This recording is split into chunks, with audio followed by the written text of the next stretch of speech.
Hey everybody, well you would be forgiven for thinking that this was becoming Interview Central here. Not that I don't enjoy the interviews, I love the interviews, they're a lot of fun, but also it's good to break it up with obviously shorter content. And in today's case, we're going to be opening up the book. There are Faces I Remember by Ruth and Angie McCartney. Now, this is something I had gotten at the Fest for Beatles fans back in February. Well, I placed the order, so it comes with the book and a couple of other goodies as well. So here's what we're going to do. First, it's going to be a little bit of an unboxing, and then, of course, obviously, you'll review the book itself a little bit, kind of going through and everything. Here's the book. 5 pounds. It's, as you can see, it's got some weight to it. It's got some heft. It's way bigger than even my big head. So yeah, definitely good. Definitely well packed and everything like that. Also got something separate here. So this is from something else as well. Imagine and Wonder Publishers. So I'm going to go ahead and open that up as well. Let's see here. First, what we'll do is we'll go ahead and open up the big box. There are Faces I Remember. It should include the special bonus prize inside. So without further ado, let's go ahead and get to the unboxing. All right, here we go. Gone ahead and unboxed, and we're unopening right there. Oh yeah, that's a pretty hefty sized book right there. Let's go ahead and get it out of the case, shall we? Oh man, I could. There goes that. I like that right there. Well, first of all, this gives you an idea of the size of it, of the size of the book that you're getting. Price point about $100. And here's the back cover. Angie and Ruth McCartney right there. So let me go ahead and open the plastic itself. Let's see what else we have inside. And I did get to sample this, by the way. I did get to sample this and look through this at one of the vendor booths at the fest.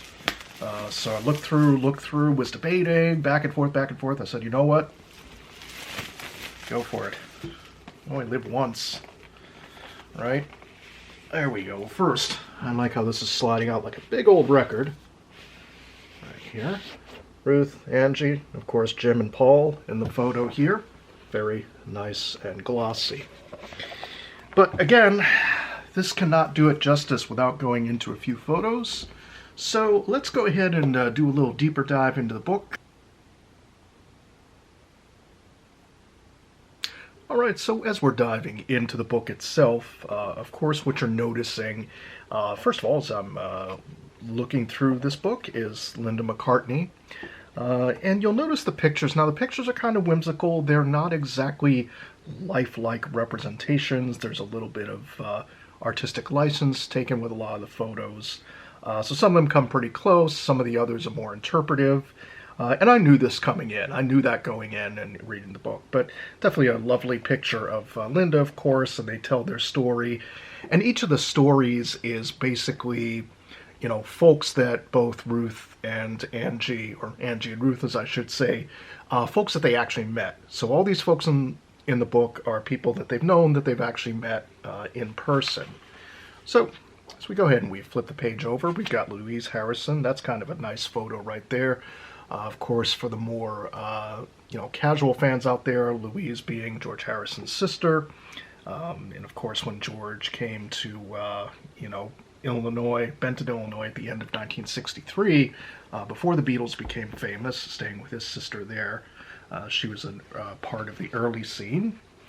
And as we're going through, of course, we do have, representations of the Beatles themselves. We've, of course, got John looking very disco-like in his photo. We definitely have also Paul. Now, Paul is kind of looking a bit more, maybe a little bit more Barry Gibb than anything, circa 1970. But, again, interpretive license, and they're still lovely photos, wonderful photos, even if they, it's definitely kind of a unique style. You get George with his cup of tea. Of course, you get Ringo. And yes, you even get Pete Best. Again, these are the only people among us that could be considered, well, the only major people that could be considered members of the Beatles. But, I mean, there are other folks who would fit into the Quarrymen, early days category. All right, well, as you can see, folks, if good value for the money, I would say overall. You get the autographed photo, of course, which is not going to be worth millions and millions of dollars, but it's nice to have as part of the story. You get the book itself, and again, the book, I mean, the quality of it, it definitely feels like something that could be issued by either Taschen or Genesis. That type of quality, really good quality paper inside, the pages and everything.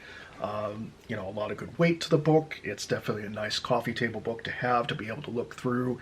I'm looking forward to really diving in, reading the stories, going through.